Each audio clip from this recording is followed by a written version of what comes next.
मंगतराम एक गरीब आदमी था। वो जमींदार जी के यहाँ नौकर का काम किया करता था। जमींदार साहब एक बहुत ही बुरे इंसान थे। वे अपने घर में काम करने वाले नौकरों के साथ बहुत ही बुरा बर्ताव करते थे। मंगत राम, अभी तक खेत का काम पूरा हुआ या नहीं? मैंने खेत का सारा काम पूरा कर दिया है जमींदार साहब, इसीलिए बस अब खाना खाने जा रहा हूँ। नहीं नहीं, पहले तू जाकर सारा सामान मंडी में पहुंचा कर आ, उसके बाद आकर खाना खाइयो। लेकिन मालिक, मंडी में सामान पहुंचाने का काम तो रघु का है। हाँ, लेकिन आज उसे मैंने किसी और काम के लिए भेजा है। ठीक है मालिक, मैं मंडी में सामान पहुंचा दूंगा, लेकिन पहले मुझे खाना खा लेने दीजिए। बहुत भूख लगी है, मैंने सुबह से कुछ नहीं खाया है। मैंने तुझसे एक बार कहा ना कि जब तक मंडी में सामान नहीं पहुंच जाएगा तब तक तू खाना नहीं खाएगा। लगता है तुझे एक बार में मेरी बात समझ में नहीं आती। इतना कहकर जमींदार साहब मंगतराम के खाने को उठाकर फेंक देते हैं। मुझे ऐसे क्या देख रहा है? जाब, वरना आज तेरी पूरे दिन की दिहाड़ी काट लूंगा। बेचारा मंगतराम अपने मुंह को लटकाए हुए भूखा प्यासा ही वहां से चला जाता है। मंडी में जाकर वो गाड़ी में से भारी सामान के कट्टों को उतारने लगता है। तभी कुछ कट्टे उतारने के बाद कमजोरी से वो बेहोश होकर गिर जाता है। अरे भाई, ये क्या हो गया इसे? कोई पानी लेकर आओ। आसपास के लोग मंगतराम के चेहरे पर पानी छिड़क कर उसे उठाते हैं। अरे भाई, क्या हो गया था तुम्हें? ठीक से खाना वाना नहीं खाया था क्या? जरा ध्यान रखा करो। ये लो, पानी पियो। आसपास के लोग मंगतराम की मदद करने के लिए सामान की बोरियां उतार कर रख देते हैं और मंगतराम को जमींदार साहब के यहाँ छोड़कर आते हैं। अपने नौकरों का जरा ध्यान रखा करो जमींदार साहब। वो तो अच्छा हुआ कि ये हमारे सामने बेहोश हुआ। अगर कहीं रास्ते में गाड़ी चलाते हुए इसे चक्कर आ गए होते ना, तो ना जाने क्या हादसा हो जाता। जमींदार को ये सब कहकर वो आदमी वहां से चले जाता है, जिसे सुनकर जमींदार साहब आग बबूला हो जाते हैं। मालिक, मुझे मेरी आज की दिहाड़ी दे दीजिए। घर पर आटा और दाल लेकर जानी है। कोई दिहाड़ी नहीं मिलेगी तुझे। पूरे बाजार में मुझे बदनाम करवा दिया कि जमींदार अपने नौकरों से जानवरों की तरह काम करवाता है, इसीलिए उसके नौकर बीच बाजार में बेहोश होकर गिरे जा रहे हैं। जा, आज तुझे कोई पैसा नहीं मिलेगा। ऐसा मत कीजिए मालिक, मैं पहले ही बहुत गरीब आदमी हूं। मुझे मेरे पैसे दे दीजिए। मंगतराम जमींदार साहब के सामने हाथ जोड़ता है, लेकिन जमींदार साहब उसे बिना पैसे दिए ही घर से बाहर निकाल देते हैं। मंगतराम बेचारा मुंह लटकाए अपने घर जाता है। अरे, आ गए आप? हाँ, आ गया शांति। आप बैठिए, मैं आपके लिए पानी लेकर आती हूँ। इन्हें पानी बाद में देना, पहले आप मुझे दिहाड़ी के पैसे दीजिए, मुझे कुछ सामान लेकर आना है। बहू, पहले उन्हें 2 घड़ी चैन की सांस तो ले लेने दे। ए बुढ़िया, तू जाकर रसोई में खाना बना, मुझे ज्यादा ज्ञान मत सिखा। लाओ, जल्दी दिहाड़ी के आज के पैसे दो। आज जमींदार साहब ने मुझे कोई दिहाड़ी नहीं दी। मेरे पास कोई पैसे नहीं है बहू। क्या कहा? आज तुझे दिहाड़ी नहीं मिली? मुझसे पैसे छुपाने के लिए झूठ बोल रहा है बुढ़े। आने दीजिए सतीश जी को, बताती हूँ उन्हें।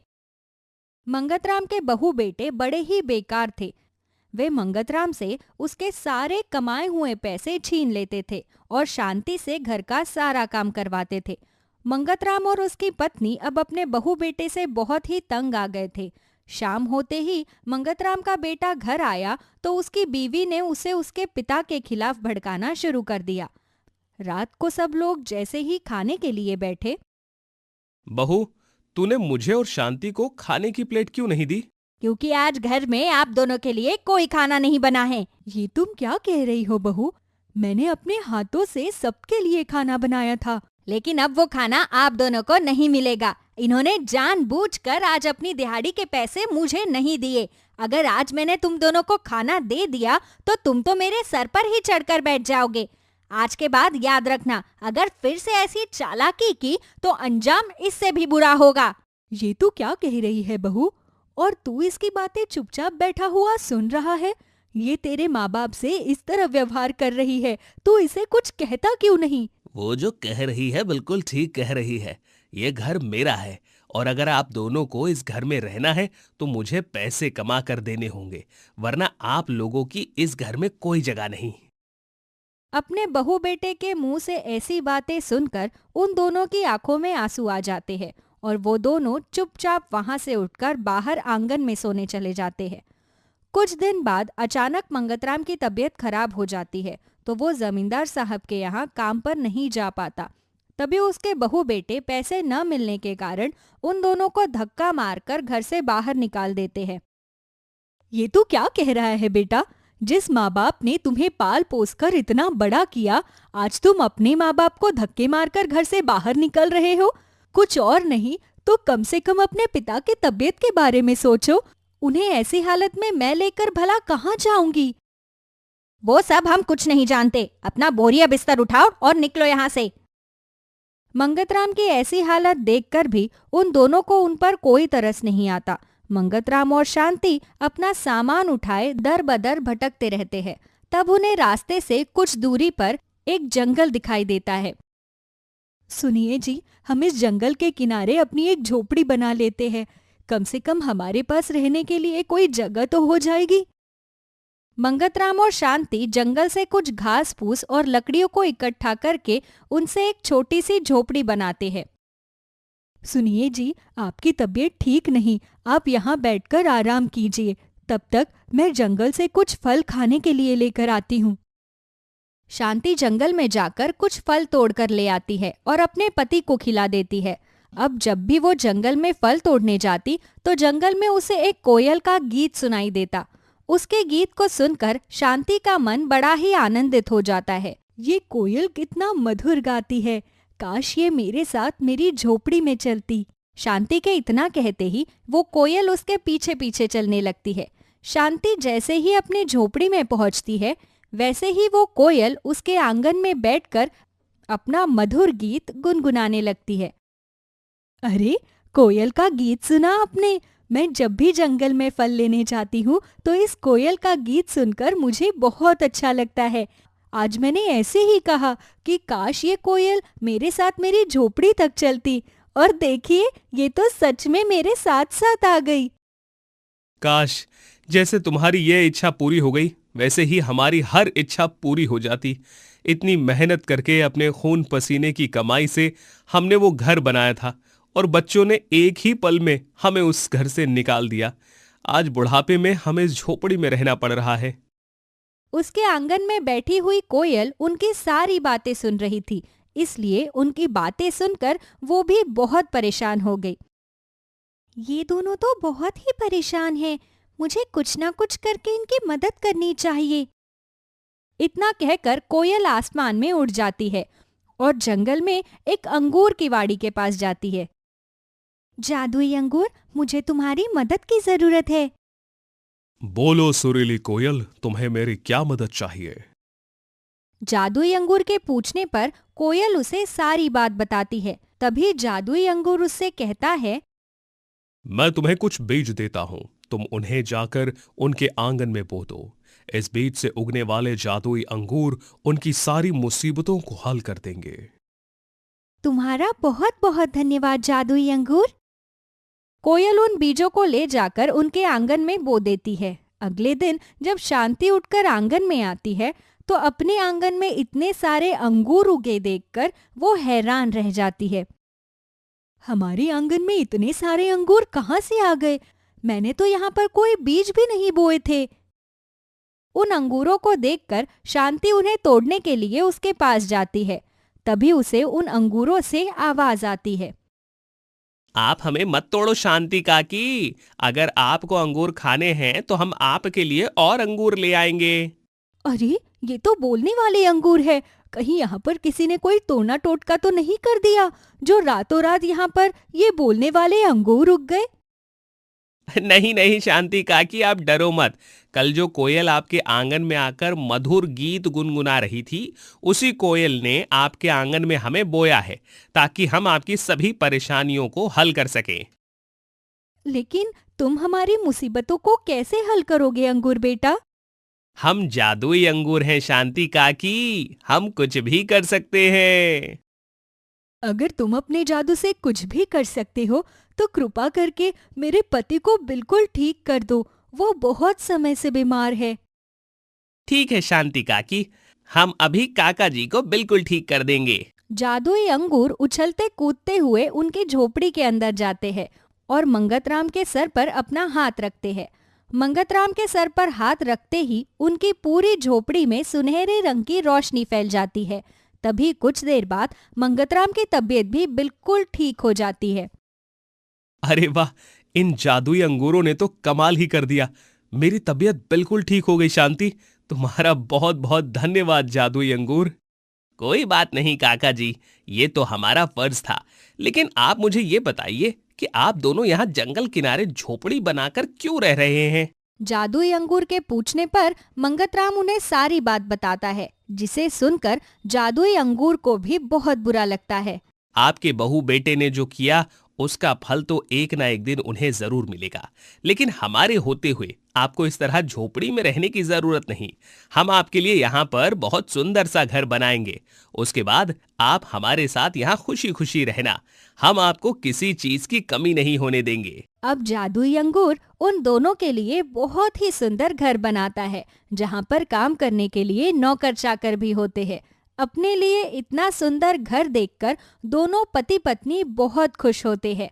अब वो दोनों जादुई अंगूर के साथ उस घर में रहते हैं और वे सभी वहाँ पर खुशी खुशी अपना जीवन व्यतीत करते हैं। सीता को बचपन से लेकर जवानी तक गरीबी ही झेलनी पड़ी। वो अपनी गरीबी वाली जिंदगी से बहुत परेशान हो चुकी थी। वह अपना और अपने बच्चों का पेट पालने के लिए एक बड़े से घर में साफ सफाई का काम करती थी। हे भगवान, मेरा बचपन तो गरीबी में ही बीता। अब लगता है जवानी से लेकर बुढ़ापे तक गरीबी में ही मेरा जीवन कटेगा। ना जाने कब तू मेरे ऊपर अपनी कृपा बरसाएगा प्रभु। आखिर और कितना संघर्ष करना पड़ेगा मुझे अपने जीवन में। तभी वहां सीता की मालकिन आ जाती है और सीता से कहती है, क्या हुआ सीता? लगता है तू बर्तन धोते धोते बर्तनों से बातें करना शुरू कर देती है। ऐसे अकेले में कौन बड़बड़ करता है? मैं तुझे बहुत बार देख चुकी हूँ। झाड़ू लगाती है तो बड़बड़ करती है, पोछा लगाएगी तो भी तेरा यही हाल है। अरे क्या करे मालकिन, मैं अपने जीवन से बहुत परेशान हो चुकी हूँ। हर लड़की शादी से पहले एक ख्वाब देखती है कि शायद शादी के बाद उसका हमसफर ऐसा होगा जो उसे कभी कोई तकलीफ ना देगा, लेकिन मेरी किस्मत तो यहाँ भी फूटी पड़ी हुई है। कोई बात नहीं, भगवान पर भरोसा रखो। भगवान जो करता है अच्छा ही करता है। आज नहीं तो कल भगवान तुम्हारी जरूर सुनेंगे। ऐसे ही घर के सारे काम निपटाने के बाद सीता अपने घर जाने की तैयारी में थी और वह अपनी मालकिन से कहती है, मालकिन, मैंने सारा काम कर दिया है। अब मैं घर जा रही हूँ। मेरा घर जाने का समय हो गया। बच्चे मेरा इंतजार कर रहे होंगे ना? अरे सीता, एक काम कर, तू अपने लिए और अपने बच्चों के लिए खाना पैक कर ले, क्योंकि आज तुझे यहाँ काम करते करते काफ़ी समय हो गया ना। अब घर जाकर क्या खाना बनाएगी, इसीलिए खाना ले जा। हाँ मालकिन, बच्चे भूखे होंगे, बहुत देर से मेरा इंतज़ार कर रहे होंगे। आपका बहुत बहुत शुक्रिया मालकिन। सीता की मालकिन उसे रात के लिए खाना दे देती है। सीता खाना लेकर घर आ जाती है और अपने बच्चे सोनू और प्रिया से कहती है, बच्चों ये देखो, मैं तुम्हारे लिए बढ़िया बढ़िया खाना लेकर आई हूँ। आज मेरी मालकिन ने मुझे खाना दिया है और कहा है कि अपने बच्चों को खिला देना। अरे वाह माँ, आज तो हम अमीरों वाला खाना खाएंगे। हाँ मेरी बच्ची, आज हम अमीरों वाला खाना खाएंगे। तभी वहां सीता का पियक्कड़ पति नरेश आ जाता है और वह सीता का लाया हुआ सारा खाना जमीन पर फेंक देता है और फिर उससे कहता है, निकल में आना, तू बस खाना लेकर आया है, मेरे लिए दारू लेकर क्यों ले आया? तुझे पता है ना कि जब तक मैं दारू ना पी लूं तब तक मुझे नींद नहीं आती, समझी? अगर दारू पीने का इतना ही शौक है तो दारू पीने का जुगाड़ अपने आप कर लिया करो। जब तुम्हारे अंदर कमाने का दम नहीं है ना, तो किसी के ऊपर अपना रौब झाड़ना भी बंद कर दो। अच्छा, तो तू ऐसे नहीं मानेगी, हैं? तू क्या चाहती है कि मैं तुझे बच्चों के सामने मारूं? हाँ? अरे तुमने बच्चों के आगे मेरी कौन सी इज्जत बना रखी है? ऐसे बोल रहे हो जैसे पहले कभी तुमने मुझ पर हाथ नहीं उठाया। हाँ, अच्छा, रुक जा, रुक जा, तेरी जबान कुछ ज्यादा ही चल रही है। ऐसे ऐसे मैं अभी सीधे करता हूँ, रुक। इतना बोलकर नरेश सीता को बहुत बुरी तरह से मारता है। दोनों बच्चे अपनी माँ को मार खाता देखकर रोने लगते हैं और भागते हुए अपनी पड़ोसन सुमित्रा आंटी को बुलाकर लाते हैं। सुमित्रा नरेश को रोकती है और उससे कहती है, अरे नरेश, तुम्हें शर्म नहीं आती क्या? अपनी बीवी के ऊपर इतना अत्याचार करते हो। अरे बेचारी दिन रात इतना मेहनत करती है और उसके बावजूद तुम इतना मारते हो इसे। तुम होती कौन हो हमारे बीच में बोलने वाली है?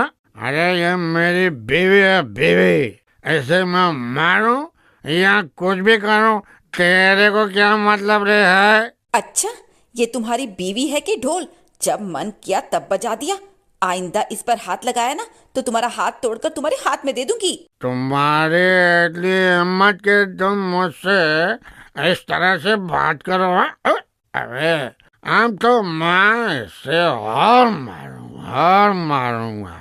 देखता हूँ तुम क्या कर सकती हो, हैं? रहने दीजिए सुमित्रा बहन, इस आदमी के अंदर कोई शर्म नहीं बची और ना बात करने की तमीज है, ना ही मर्दों की तरह कमाने की कोई हिम्मत है इसके अंदर। देख लिया सुमित्रा बहन, इसीलिए मैं इसे मारता हूँ। देख रहे हो, इसकी जबान बहुत चलती है। इसने मुझे दारू लाकर क्यों नहीं दी आज? पूछो, अरे पूछो ना इससे। और अगर ये मुझे पीने के पैसे नहीं दे सकती या मुझे दारू लाकर नहीं दे सकती तो इसका इस घर में रहने का कोई मतलब नहीं बनता ना, है? इतना बोलकर नरेश सीता और उसके बच्चों को घर से बाहर निकाल देता है। सीता भी गुस्से में अपने बच्चों को लेकर नरेश का घर हमेशा हमेशा के लिए छोड़ देती है और खुद बच्चों को लेकर यहाँ वहाँ दर दर की ठोकरें खा रही थी। माँ, हम कहाँ जाएंगे? हमें बहुत भूख लग रही है माँ। चिंता मत करो मेरे बच्चों, मैं अभी तुम्हारे खाने का इंतजाम करती हूँ। तुम्हें तो पता ही है हमारे साथ कितना बुरा हो रहा है। बस भगवान से प्रार्थना करो कि जल्दी वे हमें कोई रास्ता दिखाए। सीता की इतना बोलते ही सीता को एक खेत नजर आता है। उस खेत में बहुत सारे सुंदर सुंदर गाजरें लगी हुई थी। सीता अपने बच्चों को लेकर उस गाजर के खेत में चली जाती है। तभी सोनू को एक बड़ा ही अनोखा गाजर नजर आता है। उस गाजर पर एक आंख बनी हुई थी। ये आंख देखकर सोनू थोड़ा सा हैरान हो जाता है और अपनी माँ से कहता है, अरे माँ, वो देखो, ये गाजर तो बड़ी ही अनोखी है। इसके ऊपर एक आंख बनी हुई है। अरे हाँ बच्चों, ये गाजर तो सच में बहुत अनोखा है। सीता और सोनू आपस में बातचीत कर रहे थे कि तभी उन्हें गाजर से एक आवाज आती है। क्या बात है? तुम हमारे खेत में खेलने क्यों आए हो? मैं देख रहा हूँ कि तुम बहुत देर से मेरी एक आंख के बारे में बात कर रहे हो। अरे ये क्या, तुम बोल सकते हो? हाँ, मैं बोल सकता हूँ क्योंकि मैं एक जादुई गाजर हूँ और मैं सच्चे और मेहनती लोगों की मदद करता हूँ। तो बताओ, तुम हमारे खेत में क्यों आए हो? माफ करना, हमें मालूम नहीं था कि ये आपका खेत है। दरअसल बात ये है कि मैं और मेरे बच्चे बेसहारा हैं। हमारे पास रहने के लिए ना छत है, ना ही पेट भरने के लिए अनाज। इसीलिए हम यहाँ वहाँ भटक रहे थे और मेरे बच्चों को भूख लगी, इसीलिए मैं आपके खेत में आ गई। कोई बात नहीं, तुम बिल्कुल सही जगह आई हो। तो तुम्हारी बातें सुनने के बाद मुझे समझ में आ गया है कि तुम्हें मेरी मदद की बहुत जरूरत है। इतना बोलकर वह जादुई गाजर सीमा और उसके बच्चों के लिए रहने के लायक एक सुंदर सा मकान बना देता है और उस मकान में सीता की जरूरत का सारा सामान था। धीरे धीरे सीता जादुई गाजर की मदद से अपना एक छोटा मोटा कपड़ों का रोजगार शुरू कर देती है। धीरे धीरे सीता अब हंसी खुशी अपने जीवन में आगे बढ़ रही थी। ऐसे ही एक दिन सीता की बेटी अपनी माँ से कहती है, माँ, स्कूल में फीस जमा कराने का समय आ चुका है। टीचर ने पहले ही हमें फीस के लिए बोल दिया, तो आप समय से हमारी फीस जमा करवा दीजिएगा। ठीक है बेटा, मैं कल स्कूल आकर तुम्हारी फीस जमा कर दूंगी। अब तुम्हें किसी भी चीज की कोई टेंशन लेने की जरूरत नहीं है। तुम दोनों भाई बहन मन लगा कर पढ़ाई करना और मेरा नाम रोशन करना। दोनों माँ बेटी आपस में बातचीत कर रही थी कि तभी वहां पर नरेश आ जाता है और वह रोता हुआ सीता के पैरों में गिर जाता है। सीता, सीता मुझे माफ कर दे, मुझसे बहुत बड़ी भूल हो गई। अरे तू तो लक्ष्मी थी, लक्ष्मी मेरे घर की। जब से तू गई है ना, तब से मैं और ज्यादा परेशान हो गया हूँ। देखो, अब हमारे बीच कोई रिश्ता नहीं है, ना तुम मेरे पति हो और ना ही मेरे बच्चों के बाप। तो भगवान के लिए यहाँ से चले जाओ। नहीं नहीं सीता, ऐसा मत बोलो। मैं अपने बच्चों से और तुमसे बहुत प्यार करता हूँ। मुझे मुझे एक मौका दे दो सीता, प्लीज। देखो, तुम्हें जो करना था तुमने कर लिया। अब मैं अपने जीवन में बहुत आगे बढ़ चुकी हूँ और अब मैं दोबारा पीछे मुड़कर देखना भी नहीं चाहती। सीता नरेश को वहां से भगा देती है और गुस्से में वहां से वह भी चला जाता है। लगता है सीता की अकल ठिकाने पर लानी ही पड़ेगी। बहुत घमंड आ गया है इसके अंदर। इससे ये महसूस कराना बहुत जरूरी है कि पति परमेश्वर होता है और पति अपनी पत्नी को जैसे भी रखे पत्नी को रहना नहीं पड़ता। और आज तो तूने मुझे भगा ही दिया, लेकिन हम जब आऊंगा तब तेरे पूरे घर पर अपना कब्जा करके ही रहूंगा, क्योंकि अब ना पानी सर के ऊपर हो चुका है, इसलिए हम तो कुछ करना ही पड़ेगा। हाँ, ऐसे ही कुछ दिन बीत जाते हैं। दिन प्रतिदिन सीता तरक्की कर रही थी। उसकी कपड़ों की दुकान बहुत बढ़िया चल रही थी। दूर दूर से लोग सीता की दुकान पर कपड़े लेने आया करते थे। ऐसे ही एक रात सीता अपनी दुकान का शटर में ताला लगा रही थी। इसी बीच नरेश अपने कुछ आदमियों के साथ जबरदस्ती सीता की दुकान में घुसने की कोशिश कर रहा था। तभी सीता नरेश से कहती है, अरे भगवान, मेरी रोजी रोटी को तो छोड़ दो। आखिर मैंने तुम्हारा क्या बिगाड़ा है? तुमने जब मुझे अपने घर से निकाला तब तुम्हें अपनी पत्नी याद नहीं आई, और आज जब मैं अकेले इतनी आगे बढ़ गई हूँ तो तुम्हें अपनी पत्नी की याद आ रही है। सुन, मैं यहाँ तुझे लेने नहीं आया हूँ, बल्कि तुझे बर्बाद करने आया हूँ, समझे? तेरी दुकान में आग लगाकर ही रहूंगा। नहीं नहीं, मैं तुम्हारे पैर पड़ती हूँ, भगवान के लिए मेरी दुकान को छोड़ दो। इसी से तो मेरा घर परिवार चलता है। नरेश सीता की एक नहीं सुन रहा था। बेचारी उसके आगे गिड़गिड़ा रही थी। इसी बीच नरेश केरोसिन लेकर सीता की दुकान पे गिरा देता है और माचिस की तीली से आग लगाने की कोशिश कर ही रहा था, लेकिन माचिस की तीली जो जलने का नाम ही नहीं ले रही थी। तभी वहां पर एक आंख वाला जादुई गाजर आ जाती है और वह जादुई गाजर नरेश को बुरी तरह से मारने लगती है। वह उसे इतना मारती है कि नरेश अब अधमरा हो जाता है। अरे अरे अरे मुझे मत मारो, अरे मत मारो, अरे मुझे माफ कर दो। अरे अरे तुम जो भी हो, भगवान के लिए मुझे माफ कर दो। मैं अब कभी सीता को परेशान नहीं करूंगा। तुझे क्या लगा कि तेरी पत्नी अकेली है? उसका इस दुनिया में कोई नहीं है। अरे जिसका कोई नहीं होता उसका भगवान होता है। तो याद रखना, आगे से अब जब भी तुमने सीता को परेशान करने की कोशिश की तब तुम्हें भगवान से सामना करना पड़ेगा। नहीं नहीं, मैं वादा करता हूँ मैं इसे कभी परेशान नहीं करूंगा। मुझे छोड़ दो, अरे मुझे छोड़ दो। इतना बोलकर एक आंख वाला जादुई गाजर अपनी जादुई नगरी में वापस चला जाता है। तो वहीं सीता फिर से अपनी एक नई जिंदगी की शुरुआत करती है। जब जब सीता को जादुई एक आंख वाले गाजर की जरूरत होती, वह उसे सच्चे दिल से पुकारती और जादुई गाजर उसकी मदद करने के लिए उसके पास आ जाता है।